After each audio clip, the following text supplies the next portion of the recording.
If you're interested in JFK research, then there's a network just for you. It's called the Firehorse Network. So just say into your phone, Firehorse Network, and it's JFK 24/7. So we're going to be running JFK shows from number 1 all the way to number 151.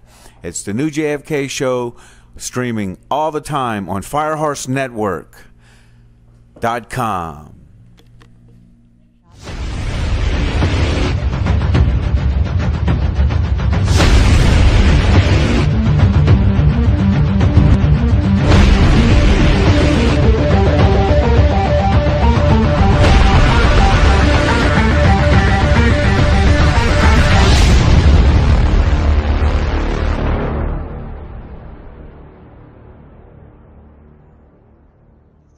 Welcome to the new JFK show number 162. Tonight we're going to go over a few witnesses, and Larry Rivera's been going over the documents that have been released in the last month, and he's uncovering many, many things, and I'm really happy that Larry's doing it because there's no one more competent to take on the task. We've got Jim Fetzer tonight, and Don Fox has got a big test tonight, so he has to study or else he'll not pass the test and get his degree.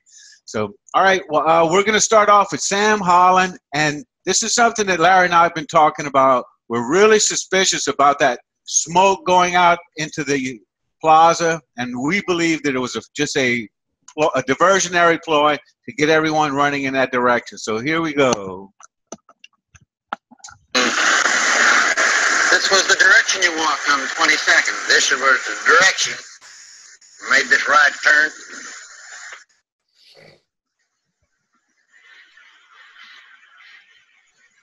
Mm-hmm.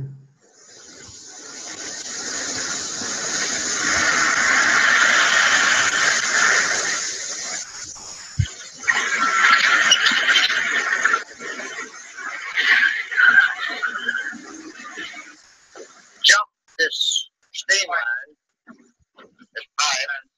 One man right behind me jumped, and another one jumped right on top of him. Fell on top of him? Fell on top of him. And were there more cars here on the 22nd than there are today? They were bumper to bumper. Just a sea of cars. You couldn't hardly get through them. We were jumping over the bumpers, over the hood of the cars to work our way to the spot that we saw the smoke and heard the shot. And we came up to the wooden fence.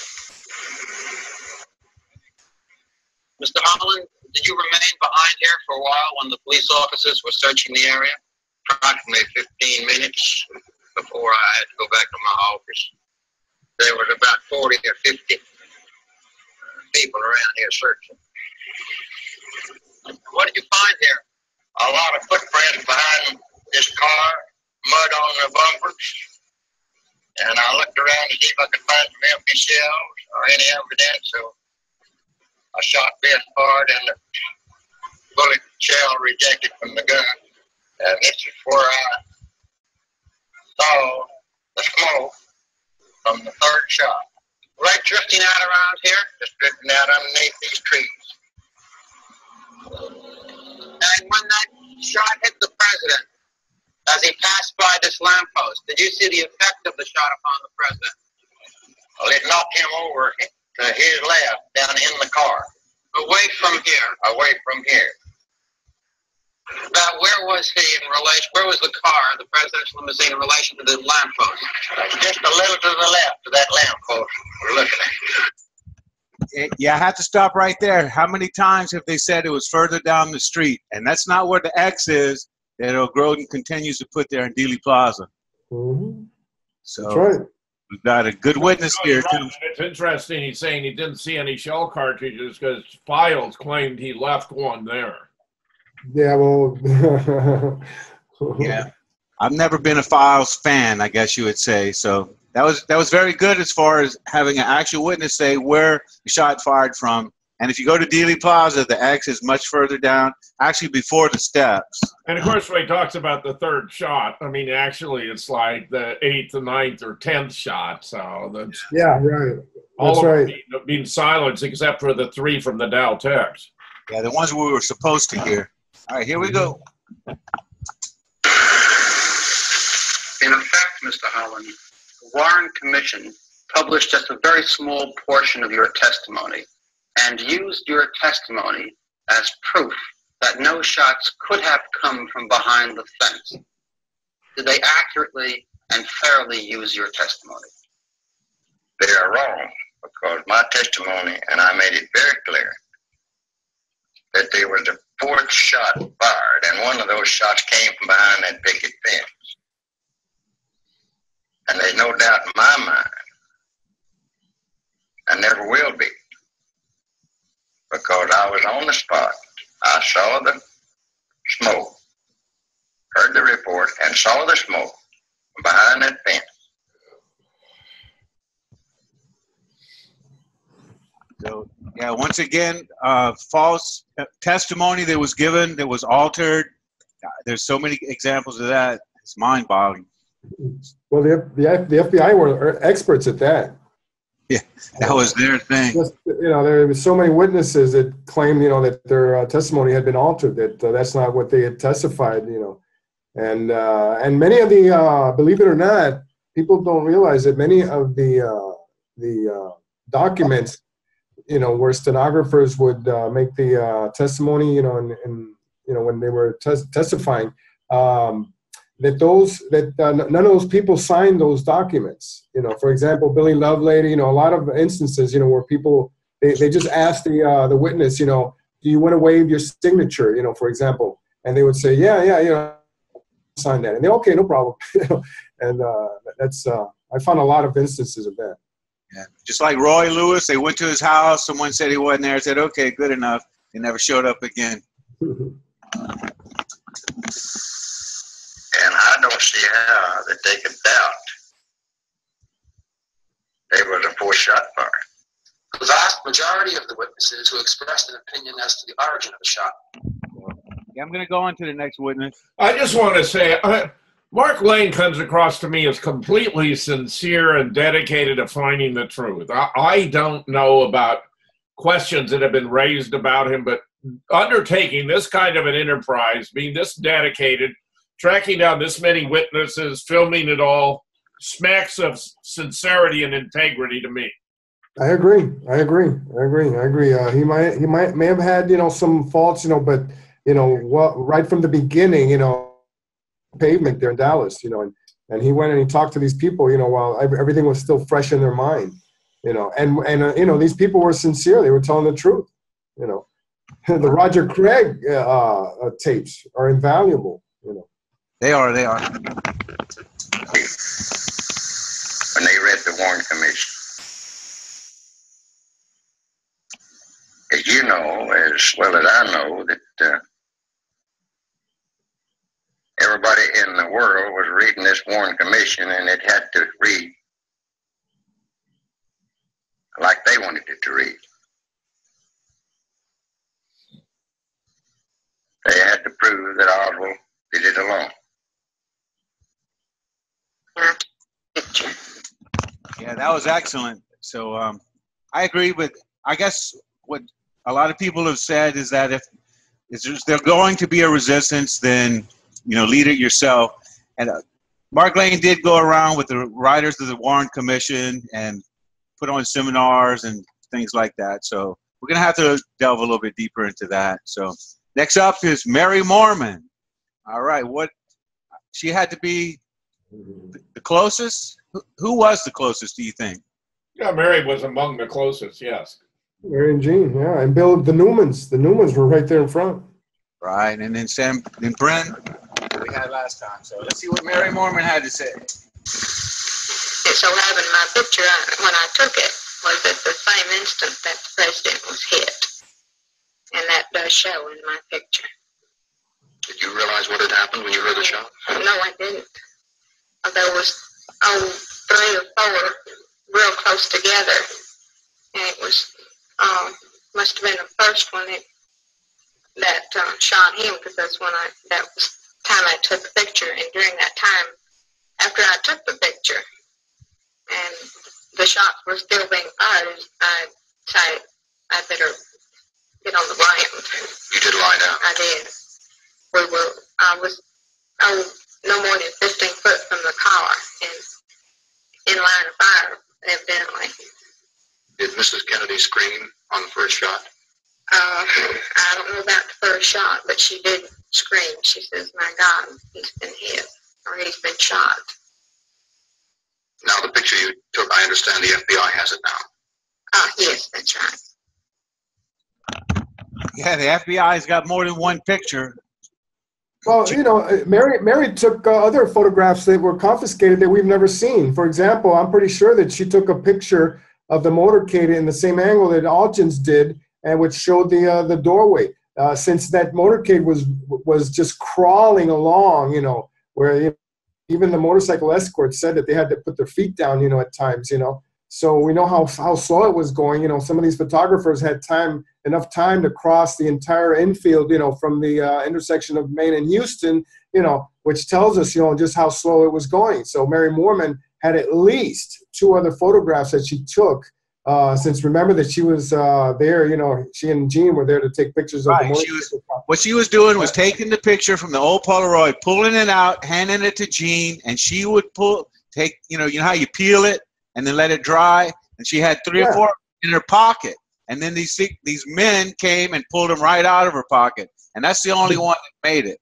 As Richard Trask in Pictures of the Pain explains, the FBI had agents at all the photo and film development centers in Dallas for 2 weeks after the assassination. They took any photos or films related to Dealey Plaza and left a card. He has a copy of the card in the book. Yeah. Was it Joe's Silva camping out over there? Is that how you pronounce it? Right there, even right there, because Moorman claims that it was Jim Featherstone who was the one who was on her, you know, within minutes of the assassination, you know, claiming, you know that he wanted her photographs, you know, her Polaroid. So, you know, like Jim said, you know, they had all the angles covered. You know, they had to be there, and in fact, you know, what they would publish in the papers was, hey, you know, help us in the investigation, you know, you know. People would go take their film, you know, some of it not even developed, you know, and so, you know, we just we don't know exactly, you know, how much film and photographs, you know, were just disappeared. Well, what's fascinating about Jean and Mary's experience is that these authorities were on them right away, meaning they'd been under observation during, even before the assassination took place. Yeah, and this is just part of the security for vacuuming up all the evidence and making sure it didn't see the light of day. Just imagine, just imagine your job is to look around the plaza and see who's taking photographs and go get them. I mean, they had people there just for that. And other agents picking up bullets, you know, in the infield, you know, or pictures, you know, photographs, the Murray photographs clearly show, you know, so. Yeah, they were in on. And pieces of skull also, and brain matter. Yeah, then they decided to plant a piece of it later on to make it look like it went forward, which is what I believe happened with the Harper fragment. So, all right, I sent this to Rouse and Kay a while back, and I think he's used it on some of his presentations. Well, this is Mark Lane's photo of Billy Lovelady, right? That's right. Right, he had to do it undercover, incognito. They had to take this pictures because you couldn't take a picture. And remember, who was it? The Martins, Shirley Martin, did their best to get a picture of him, and it didn't come out. Yeah, Shirley sent her son Steve and Teresa to the back, the loading docks, you know, in the back of the building, you know, during lunch hour to see if take a picture. But Jones Harris was the one who actually sent people out there, you know, and who had confrontations. We've spoken about this, you know, many times. Who had confrontations not only with Billy but with his wife Patricia, you know. But what I wanted to comment on this photograph, if you look at this photograph, you know, the amount of on Billy is even less than what you see in the FBI photograph from the photo shoot of 2/29/1964, which indicates, as we have spoken, that perhaps they might have retouched that photograph and given him a little bit of hair up there. But since they also wanted him to be doorman, and doorman, you know, had hair, you know, to you know, one of the processes in turning Billy into doorman had to do with, you know, adding a little bit of hair. So yeah, they did that, but they didn't bother to change the stripes on the shirt, though. Yeah, I agree. There you go. Dr. Fetzer? We'll talk Well, about when we reach this level of understanding, you really appreciate the crudity of the operations they were undertaking to conceal the identity of the man in the doorway and to obfuscate the photographic evidence in the witness reports. I mean, it's fairly stunning. It was a very broad operation, involved a whole lot of government officials, so that hundreds, it appears to me, knew that JFK was being taken out because they were part of the cleanup op. Absolutely. All right, here we go. This is a previously unpublished photograph of Lovelady, taken by us from a camouflage position.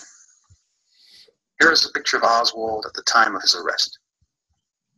Was the man in the doorway Oswald or Lovelady, or neither one? If it was Oswald, that fact alone is proof of his innocence. Yes, you might say that, yeah. I guess that is true, isn't it? That's a bit of an understatement. All right, so here we go into dark territory. Thanks to the new JFK show and the people involved with us, Jack Ruby is coming under a new light day by day. In fact, on InfoWars, they've already shown this, that Jack Ruby was framed, and millions of people have seen it, so we are getting through. It's not as fast as we'd like to, of course, but here we go. Jack Ruby and the Dallas Police.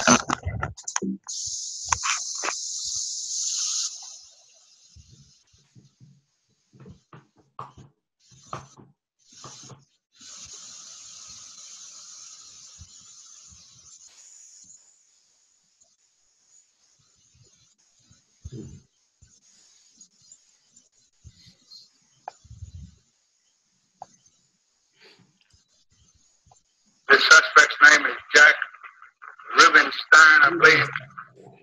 He goes by the name of Jack Ruby. No, Ruby before this. No, sir. Saw him in this very same room Friday night when we had the defendant up here. If some of you will recall, he asked a question from out here in the audience, or answered a question. He's standing right back here, and I didn't know who he was. I thought he was a member of the press, and he told me as we walked out of here that he was a nightclub operator here. Of course, we know he's lying through his teeth. He knew very well who Jack Ruby was. What question did he ask? What question? Now, there are all the Israeli reporters that Jack Ruby said that he had to interpret for the Israeli reporters, which is one of them is Japanese. Yeah, one of them is Japanese, but the Israeli reporters, that's what he told. He actually said that. Was he using that as a cover term for Mossad? I mean, what in the world would Israeli reporters be? They would have had to travel from Israel? I mean, for God's sake, they would have had the time or the inclination or the motivation. These have to be Mossad people, Gary.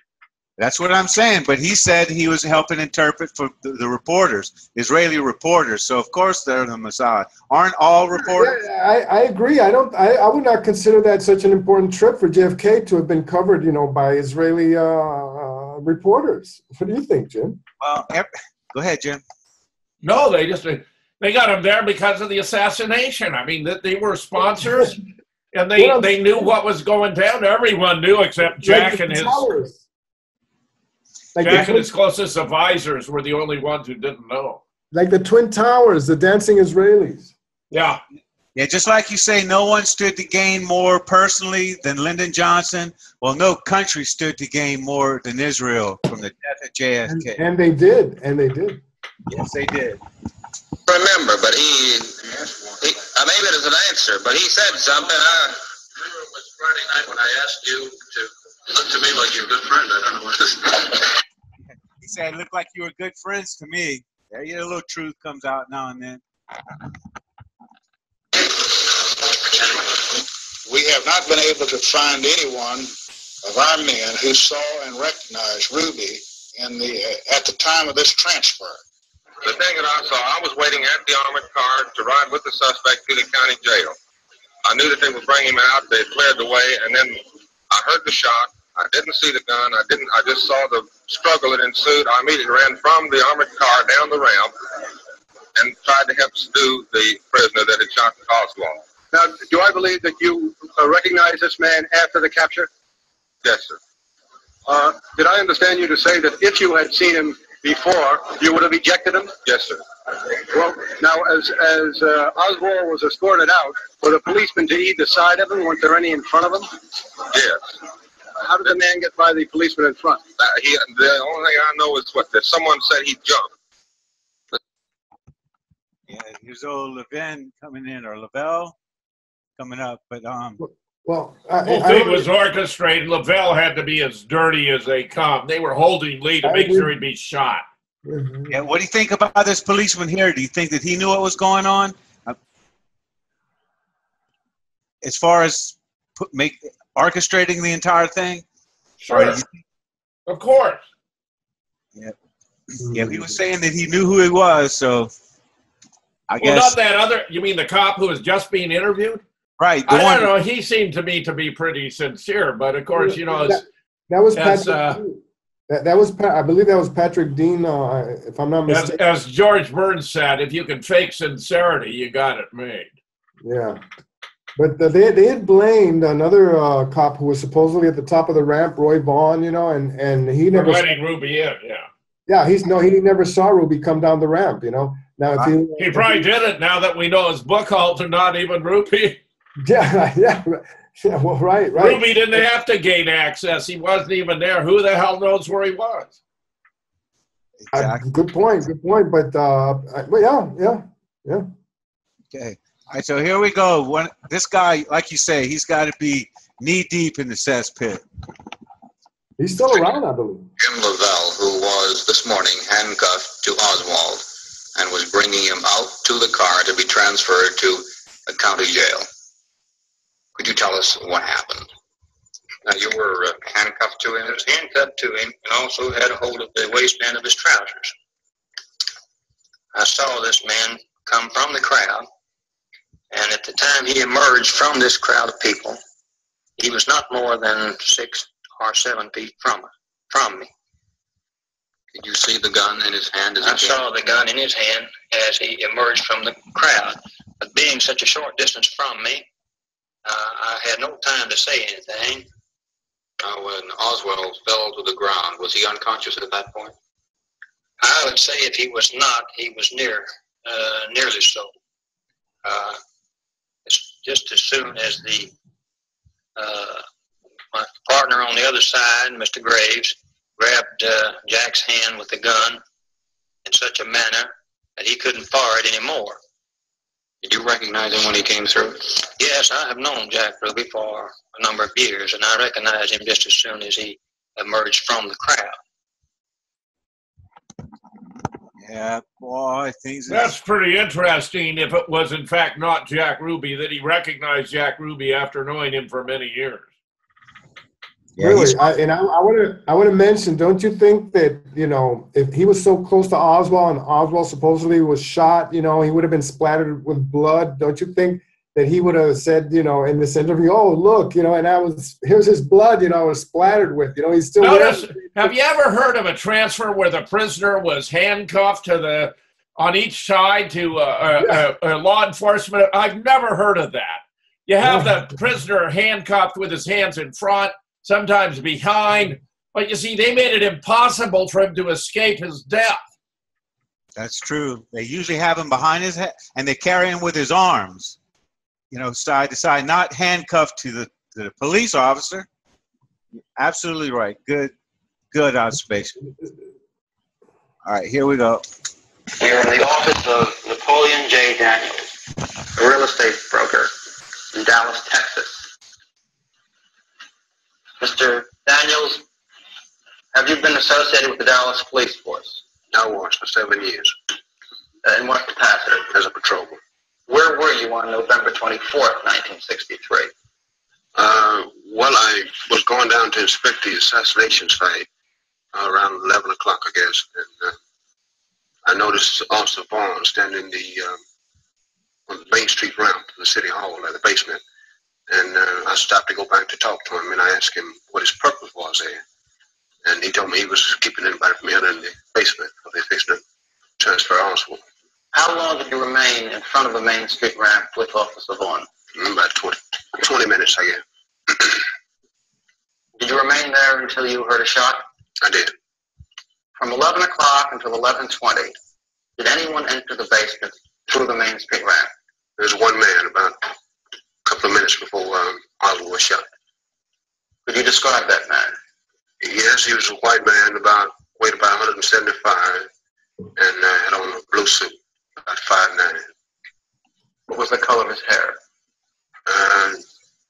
It's brownish, and it's bald in the top.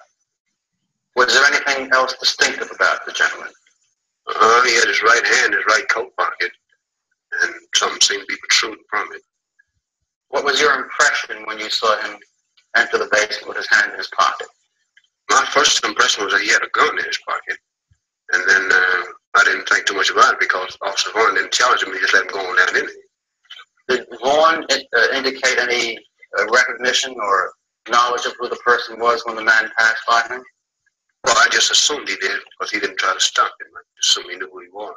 Did Vaughn allow anyone else to enter the basement other than that one man? No. How long after that man entered the basement did you hear a shot? About time enough, I guess, for him to walk down in there and get settled. Yes. What do you think? It's a little...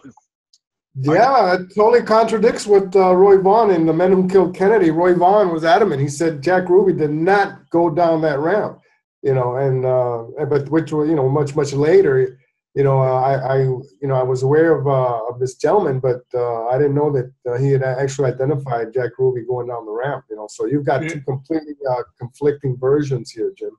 Well, it's interesting that he's giving the right height for Jack Ruby, but the wrong height for Bookhound. And he talks about his hair, which you would have thought was concealed by his fedora. I mean, Caught that. Yeah, Jack was always wearing his hat. How exactly? How could he tell? That's right. I think this guy may have been set up. He may have been given a rehearsed description to give. Yeah. Also, I believe that the entire transfer was rehearsed several times over a couple of days, and this may have been one of them that he thinks this is what happened. But when Ruby did go down there, what he remembers, they just jumped him. And then the only time he remembered anything about it was when he was in custody. So, hey, he could have been there, you know, and as Ralph has postulated that thing about him being drugged, you know, and, you know, it's, who knows? Yeah, we're going to get to the bottom of it. All right, here's Chief Curry. Curry, would you comment on the presence of Jack Ruby in the basement of City Hall while Lee Harvey Oswald was being transferred? How did he get there? Well, of course, it's been pretty well established by this time that he came in the ramp entrance, on the Main Street entrance.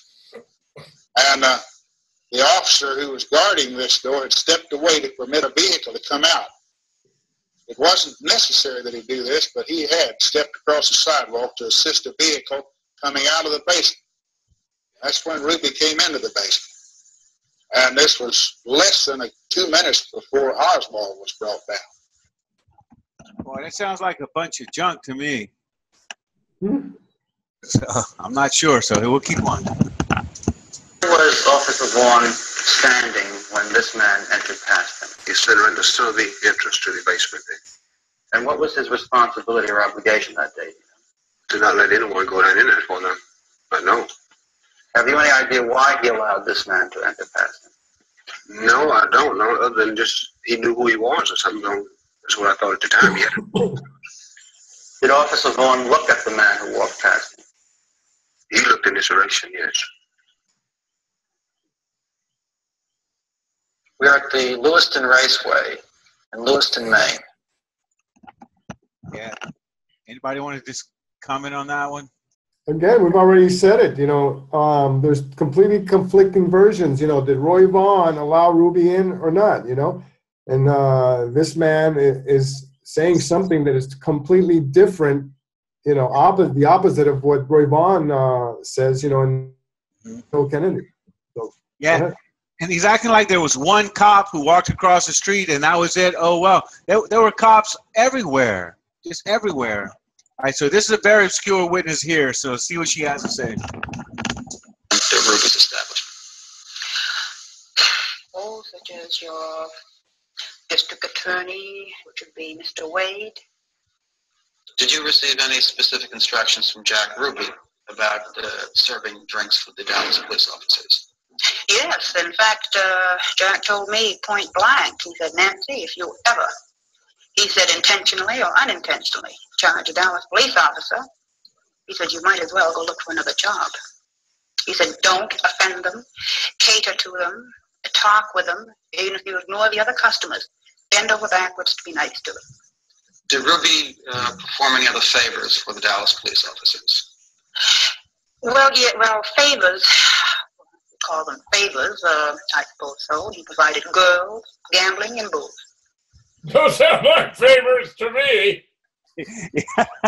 Yeah, girls, gambling, and booze. Is it wine, women, and song, right? So, Wow. all right. This is the new JFK Show, number 162. We're going to be right back with more JFK. In Dallas, Texas, 3 shots were fired at President Kennedy's motorcade. That's what we were told.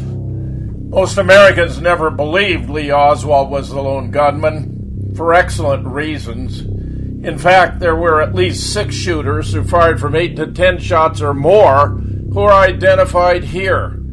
We have, finally, the solution to the greatest murder mystery in history, laid out for the world to see, proof after proof after proof. Photos were faked, the body was changed, x-rays were altered, the home movies were fixed. 15 experts contribute to a 529-page book with 1,037 photos and diagrams in black and white and color. Hi, this is Gary King. If you'd like JFK, who, how, and why, and would like to support the new JFK show, then go to patriotradiobooks.com. That's patriotradiobooks.com. All right, welcome back to the new JFK Show, number 162. Yeah, and we've got a woman that just said that all the Dallas police officers had to do was walk in and they got free drinks. The barmaids were told to go over there and, I guess, kiss their rear end. And if you needed a woman for the night, no problem. Jack Ruby will hook you up. How many Dallas police officers would you estimate Jack Ruby knew on a personal basis? At least half and probably 2/3. There were 100 police officers in Dallas in 1963. Would you say Ruby knew 600 of them? Oh, easily. Boy, I wonder what ever happened to this woman here. She's spelling it out as far as cops walking around. And Henry Wade saying, I didn't know who he was. He said something about Cuban exile group. You know. Yeah, right. About the relationship of the Dallas Police Department with Jack Ruby. We have 1,200 men in our department, and we had each man to submit a report regarding his knowledge or acquaintance with Jack Ruby. Less than 50 men even knew Jack Ruby. Woo, I'm losing respect for Jesse Curry by the moment here. I really always thought he was trying to tell the truth. Basically, when they were talking about the rifle, didn't have the prints and all that. But he's complicit right here. You see, Jack Ruby was a man who wanted to be noticed, wanted to be known. And he used to frequent the Dallas Police Department. And he used to brag, oh, I can get this fixed for you, or I can get that fixed for you. Did the Dallas Police Department or District Attorney's Office ever do any favors for Jack Ruby? Several that I could probably name, such as don't offend them, cater to them, talk with them, even if you ignore the other customers. Bend over backwards to be nice to them. But he was asking what favors did the DPD do for Jack, not what did he do for them. Yeah. The angle on her is terrible. You'd think they'd get her from the front. Yeah. This is very strange angle. They're in a racetrack. Police officers. Maybe she asked them to be that way. I'd be surprised. Favors, we call them favors, I suppose so. He provided girls, gambling, and booze. I don't know why that repeated like that. So, but anyway, It's an important point. Yeah, definitely a good point to bring up. So, let's go ahead and check out Penn Jones, and then we'll go on. Yeah, our guy here. And then we'll go on. Larry's got a little bit presentation for us.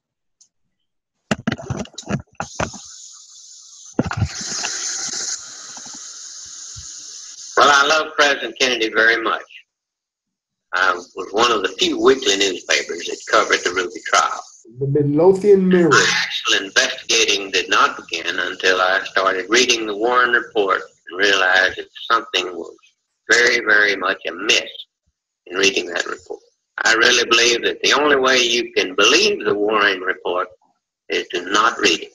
Have you found it difficult to uncover the facts this time? Yes, it's very difficult. Witnesses are reluctant. Some of them have gone into hiding, or at least cannot be found by me. And in many cases, the police have actually told, or some witnesses say federal authorities have told them not to talk about the assassination. The witnesses are frightened. Some of them went into hiding. I'm sure that I spent at least 1 month searching for Earlene Roberts. And I don't know of any person, any newsman, or any investigator that talked to Earlene Roberts after she testified before the Warren Commission. And her testimony was quite startling. Yeah, if you remember Earlene Roberts, she was the really high-class lady that said she saw Jack Ruby unloading gunmen in Dealey Plaza. Earlene was the landlady. That was Mercer. Yeah, weren't we mixing Marianne Mercer, who was on this? Yeah, Earlene was the landlady. That's right.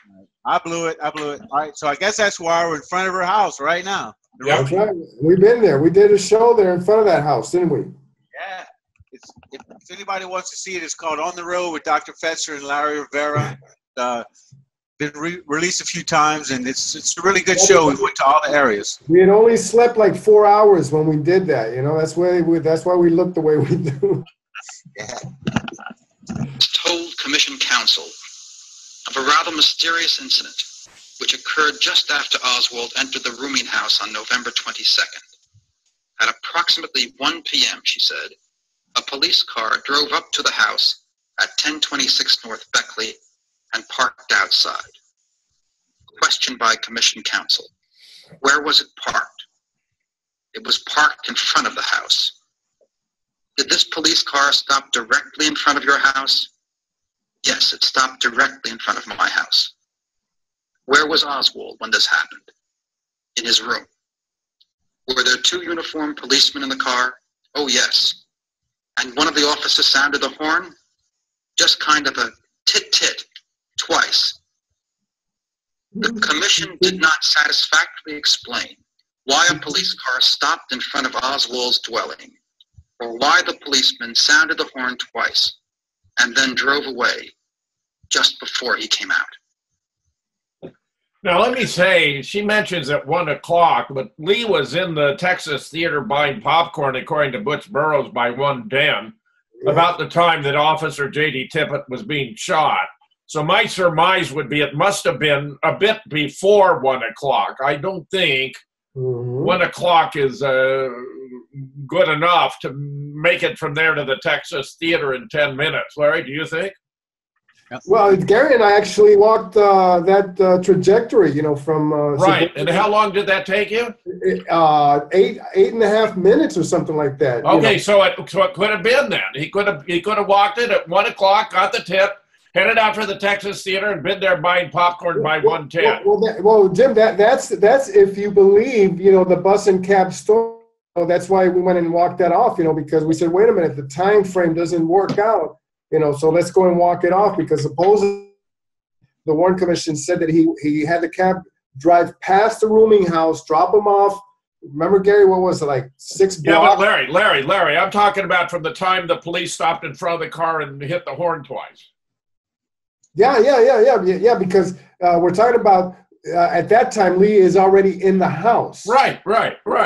So what I was referring to is the timeline of the cabin and the bus and cab ride that did not work out because supposedly they had dropped them off well beyond the rooming. Yeah, I'm just talking about from. She said it was 1 o'clock when the police stopped. 2 officers, tip. Yeah. Clue for Lee. Could he then have left the house and been in the Texas Theater to buy popcorn by 1:10? And the answer is yes, he could have. Yeah, with 2 minutes to spare. Yeah, well, paid for his ticket and deciding to get popcorn. He had to grab his jacket. He was still in high. I think it's all fine. And she's not the only one. There are at least 8 persons now dead, either from murder or at least strange death, who were closely related to Jack Ruby or Lee Harvey Oswald. Can you give us one instance of a witness who died a strange death? Well, let's take the case of Betty Mooney McDonald, one of Jack Ruby's strippers. Yeah. A fellow named Warren Reynolds saw a man running from the scene of the Tippit slaying. Shortly thereafter, Reynolds was shot through the head. And before Reynolds was shot, he could not identify the man running from the scene as Oswald. Then he was shot through the head, and a fellow named Garner was arrested. You know how those shots to the head improve your memory. Works every time. Who needs those vitamins on? Oh, they call them memory enhancements. And McDonald was the alibi for Garner.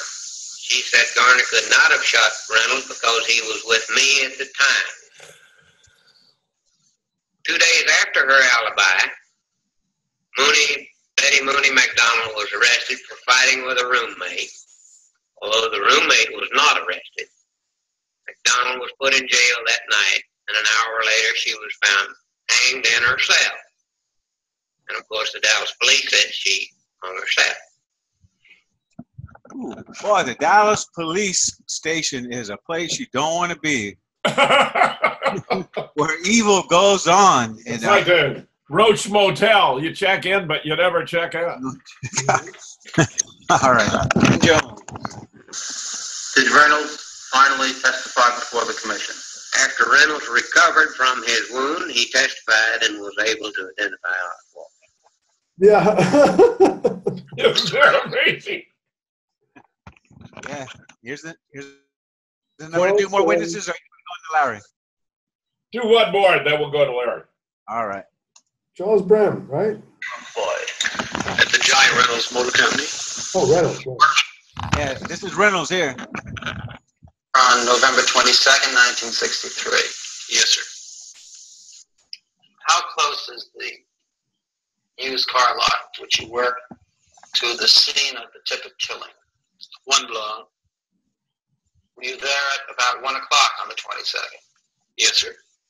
And then what happened? What did you see? What did you hear?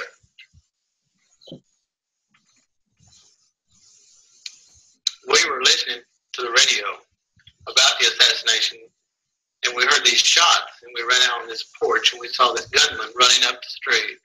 And I followed him for a block until I lost him.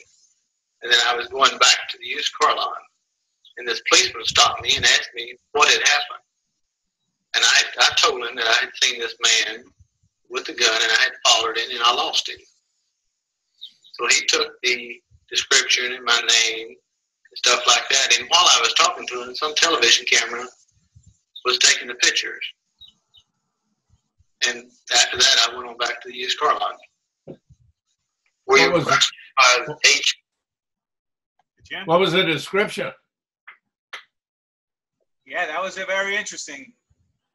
The Federal Bureau of Investigation for the United States Secret Service during November 1963. No, I sure wouldn't. We were questioned by FBI agents or Secret Service agents during December 1963. No, sir. We were questioned by FBI agents or Secret Service agents during January 64. Yes, sir, I was. When was that? That was on January the 21st. Two agents come out and they talked to me and asked me what I had seen. And I told them, and they showed me 3 pictures. You were questioned by agents of the FBI on January 21st, 64. Then what happened? 2 days after that, as I was closing up the used car lot one night, when I went downstairs to turn off the lights, some gunman was hidden down there and he shot me. He shot me through the glasses right here, and the bullet lodged right over here.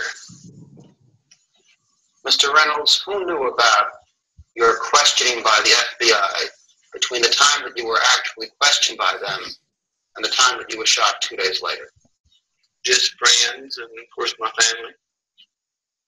The commission concluded on page 663 of its report that it was wild speculation for anyone to think that there might have been a connection between the fact that you were shot in January and the fact that you observed the gunman flee from the Tippett scene. What is your comment, sir? If they would catch the man and prove that he did do it, we could figure out from there whether he was connected or not. And until then, I don't believe anybody is smart enough to say whether it is connected. Yeah, he looks like he's not ready for another gunshot through the head. Well, Roger Craig went through how many attempts on his life, you know? Yeah, half a dozen. Yeah. Bullets whizzing by your head, you know, that's sort of like, you know. Stunning stuff. Larry, lay it on. All right, Larry. Well, these are new documents that are coming out, you know, and some of them are startling, I have to say. You know, there are a lot of good information. You have to know how to search for it. I just want to comment that these documents are not searchable. You know, usually these PDFs, you know, if you go to Mary Farrell or the Weiss. Still there, Larry? Yeah. Can you hear me? Can you hear me? I can hear you. Yeah, if you go to the Mary Farrell or Harold Weiss sites and you download documents, the Armstrong, from those sites, Ben Jones, all the documents there are searchable PDFs. You know, in the PDF reader, you have like a little magnifying glass or something, you know, and you click on that and you enter the term and it searches the entire document and it tells you exactly on what page, you know, that information is available on. So in working with these files, it's been extremely difficult because for some reason these decided to create PDFs that are not searchable, Jim. You know, I think this is something that has been done on purpose, okay? Because, for example, Judith, at the beginning, you know, when she started looking at these files, she said, hey, I did searches on these PDFs, and Oswald was only mentioned twice. And I'm going, Judith, the reason for that is because they're not searchable. So with that said, you know, we have to go, you know, page by page and look at them. And as you look at these documents, it seems like they are part of a file, okay, and they're scanning, you know, all the pages of the file. So they apparently, you know, in this instance, they are all grouped together. So one topic or one person or one individual, for example, this one that we're going to talk tonight, Skewer 1, you know, they all appear, you know, in consecutive files. So at least in, you know, that has been sort of helpful. But you still have to. Yeah, you got to watch out if you type it. Making a lot of noise. I'm sending Judith a note to say that it was my mistake we didn't have her on tonight with Larry to talk about the documents. Can she make it next week? Yeah, that's awesome. Yeah, she's been really searching the documents, and Larry, like we say, no one beats Larry Rivera for new research, and this is the newest stuff. Well, we're going to talk about cryptonyms, CIA cryptonyms, and if you can just go down there and click on where it says Mary Farrell there, Gary, because I want to show you what cryptonyms are. Okay, CIA cryptonyms. You know, in all this spook world, you know, obviously people, you know, do not go by their actual names. So the CIA had had this nomenclature of terms, to apply, to different individuals and organizations, Code names. Yeah, code names. Yeah. And so if you go down, if you scroll down, I'll show you what. There it is, a code name. Right, code names. Scroll down. All right, hang on. And these are some of the cryptonyms. All of these that start with AM, they're all related to Cubans and the Cuban exile operations, and each and every one of these had their own individual cryptonym, code name.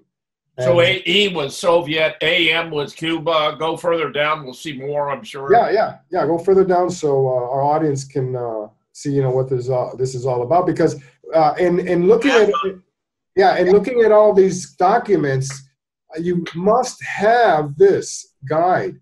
Otherwise, you're not going to know. You're not going to be able to make heads or tails out of anything that is being written. Yeah. How about Amblood? I'm sorry. The one that says Amblood, it says a role in planning to kill Castro, Cuban Treasury Minister who was executed. Yeah, remember we were talking about the CRC a couple of weeks ago, Ambud, okay? The Cuban Revolutionary Council, where Juan Paula Baez, was the controller, and we talked about that. And each and every one of these, Amspel, was the DRE, Ambang was, for example, Ambang was Manolo Rey, and Amhint 1, I believe is Amhint, okay, and on and on and on. Each and every one of these guys, who was working, who was the CIA asset, had his own code name, and it just goes on and on and on. And JM Wave, for example, was the CIA station in Miami. Okay, and LBJ's got one. GP Logic. That's right. I'll be damned. HT Lingual, for example, was the CIA mail opening program, and on and on. So with that said, let's go find out who Skewer 1 is. Oh, Gary, go ahead down, because this is important. Wave, the CIA station. The code name that we're going to talk about here shortly. We go to Skewer 1. So go down and let's see if he's there, because this is really important about for what we're going to talk about here now.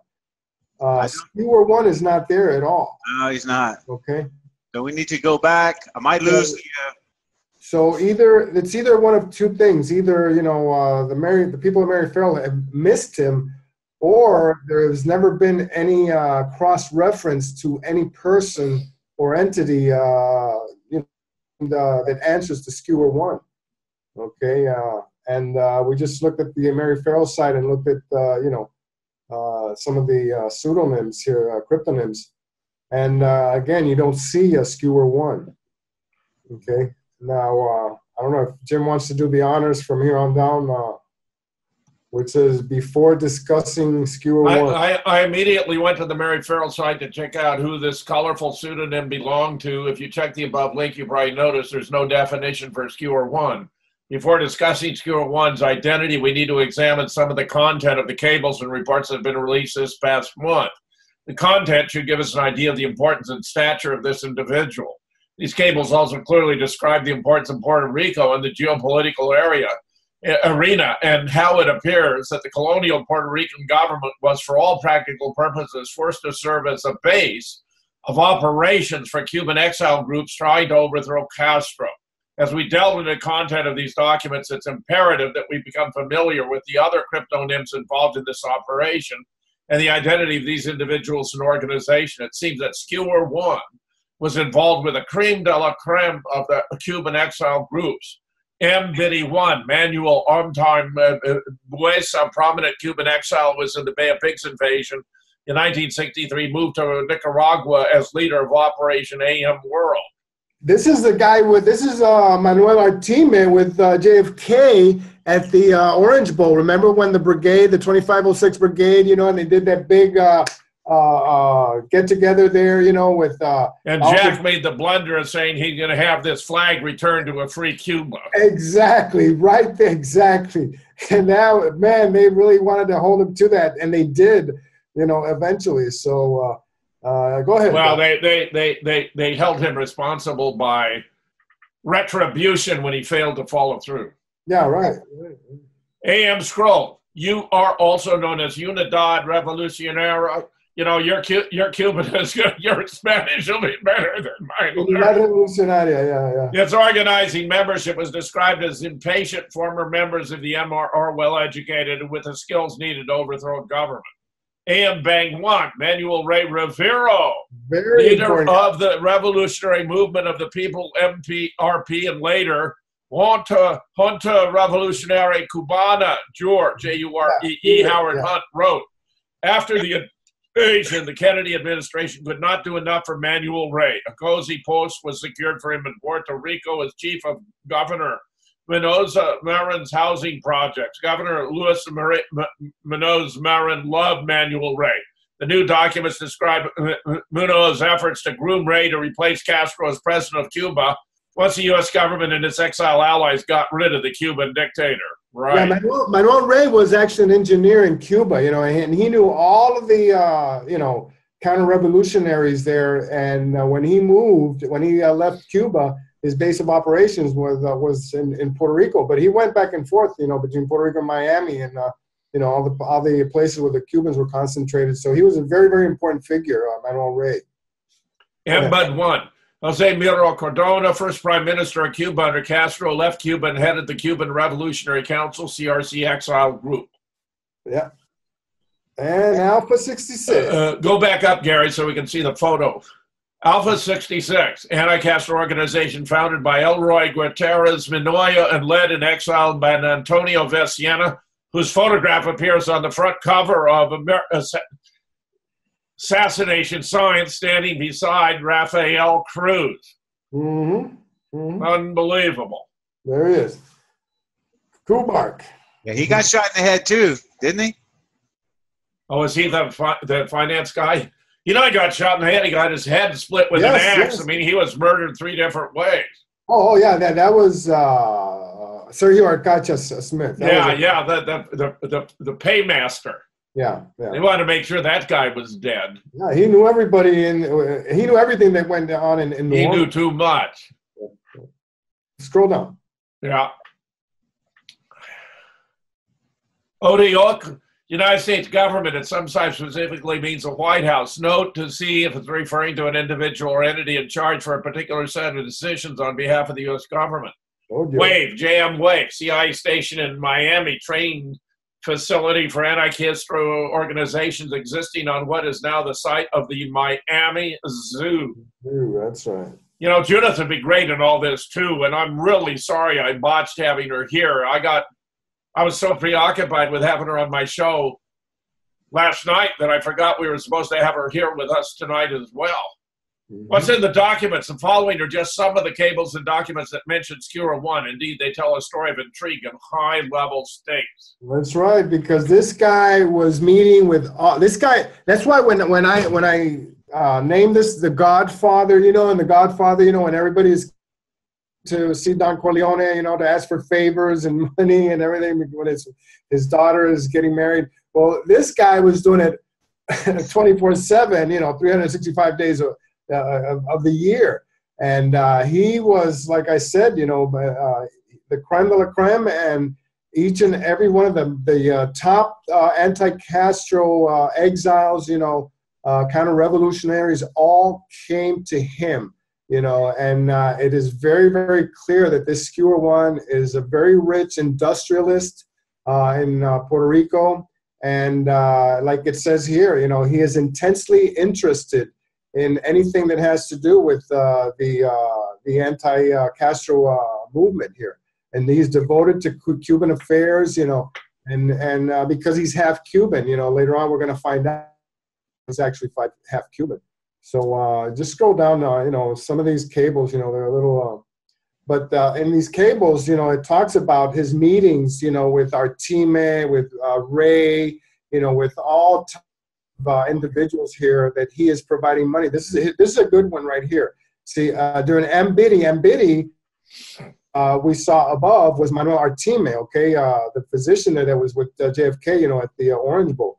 And it says here, Skewer 1 is very impressed with Mbidi and apparently feels disposed to comply with his request for financial help, and on and on, all these cables just, nothing but Skewer 1 providing money for exiles, and anything that had to do with buying armaments and money, for boats, and raids, and sorties, and everything like that. So, that's, this also what this brings forward here, Jim, is that we've never really looked at Puerto Rico in the way that we should, as the Cuban exile movement. We know that Miami, obviously, but there was a lot of migration of Cubans, to Puerto Rico in the 60s. And as we are seeing, in these cables, Skewer 1 was a factor, it's just no doubt about it. Right here, look. Hey, it says sending a check for $1,000. Yeah. For $1,000 will be reimbursed, but look at, as it's the way that these cables read, it's like customary, with a customary cover letter immediately, which tells you the inference here is clearly that this is an ongoing thing. This guy is doing this. He's been doing it for years. Okay. And this one is interesting because the date, July 1963, just a few months before the assassination. I'm not saying that it has anything to do with it, obviously, but it appears we're about to be out of time, so we may want to wait until we have Judith with us next week. I presume she'll be able to join us, and I'm very apologetic that I botched having her on tonight. Yeah. Let me tell you, these cables are really fascinating, in how they tell a story, that I don't think has ever been told before. Gary, you want to take us out? Yeah. All right, fellas, as it says on the bottom of the screen, return to the CIA. Background use only. Do not reproduce. This has been the new JFK Show, number 162. We'll see you next week, hopefully with Judas Baker. Good night, fellas. Have you ever wondered if we really did go to the moon? If Paul McCartney died in 1966 and was replaced by an even better musician? Did you know that Saddam Hussein died in a B-1 bomber strike on 7 April 2003 and was replaced by one of his doubles who was put on trial and hanged in his place? Or that Osama bin Laden died in Afghanistan on 15 December 2001 and was buried in an unmarked grave in accordance with Muslim traditions? That the raid in Pakistan was faked? There is more, including 4 chapters about the end of World War II, which prove that events we have been taught were very different than we have been told. Don't let yourself be played. Check out And I Suppose We Didn't Go to the Moon Either. Hi, this is Gary King. If you're interested in the book, And I Suppose We Didn't Go to the Moon Either, with the moon landing, Paul McCartney, Osama bin Laden, and the hoax of the century that is unspeakable, then go to PatriotRadioBooks.com. That's PatriotRadioBooks.com.